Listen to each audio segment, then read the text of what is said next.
La Revolución Francesa comenzó en 1789 debido a las malas cosechas, la quiebra de finanzas por el lujo de la corte y la ayuda de Francia a los colonos americanos en la Guerra de la Independencia. Tras eso, Francia entró en crisis y el rey Luis XVI convocó los Estados Generales con el propósito de recibir una ayuda económica de parte de sus súbditos. En los estados se reunían los representantes de los tres estamentos. El primero era la nobleza, el segundo era el clero y el último el pueblo llano. La reunión funcionaba de la siguiente manera. Cada estamento se reunía por separado y llevaba un cuaderno de quejas en el que formulaban peticiones al rey y el voto era grupal, no por individuo. Debido a eso, la nobleza y el clero eran los privilegiados, por lo que el Estado llano le propuso al rey el voto individual, pero se negó, lo que causó una revolución en el Estado llano que creó la Asamblea Nacional, en la que tomó las siguientes decisiones: Constitución civil del clero, abolición de la sociedad estamental, declaración de los derechos del hombre y del ciudadano, y crearon la primera Constitución francesa. Tras conocer los sucesos, el pueblo de París tomó la Bastilla el 14 de julio de 1789, lo que dio lugar a la Revolución Popular. Luis XVI aceptó la Constitución para tratar de suavizar la revolución, lo que le llevó a aceptar la voluntad de la nación y la división de poderes. Sin embargo, la revolución preocupó a los monarcas absolutistas y organizaron la primera coalición para detener a Francia. Luis XVI intentó huir y fue apresado en la frontera acusado de traición.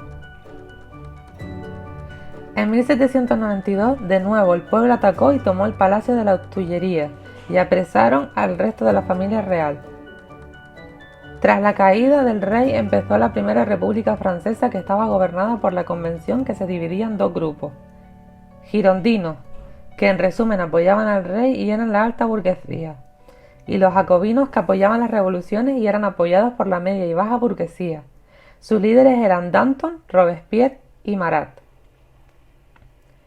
Luis XVI fue guillotinado y el poder pasó a manos de los jacobinos, y destacó Robespierre, quien juzgaba y mataba a quien estuviera en desacuerdo con ellos.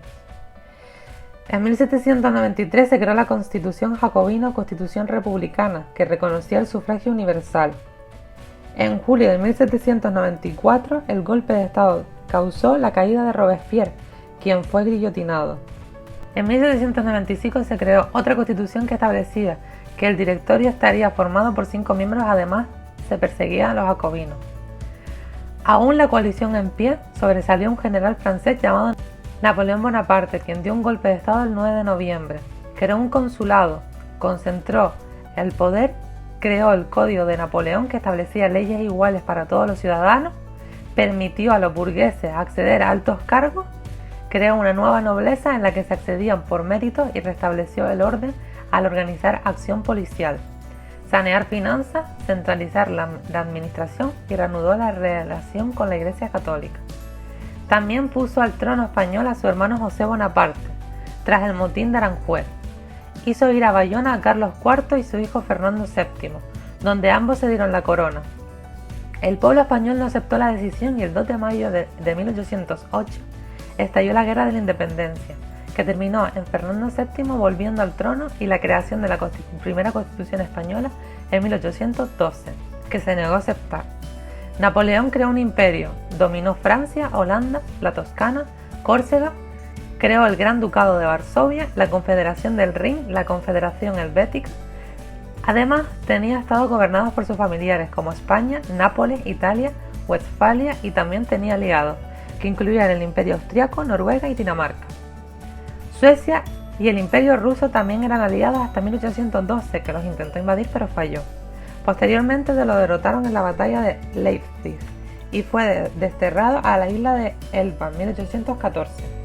En 1815 volvió y gobernó por el periodo que se conoce como el Imperio de los 100 días, pero definitivamente fue derrotado en la batalla de Waterloo y fue desterrado a la isla de Santa Helena.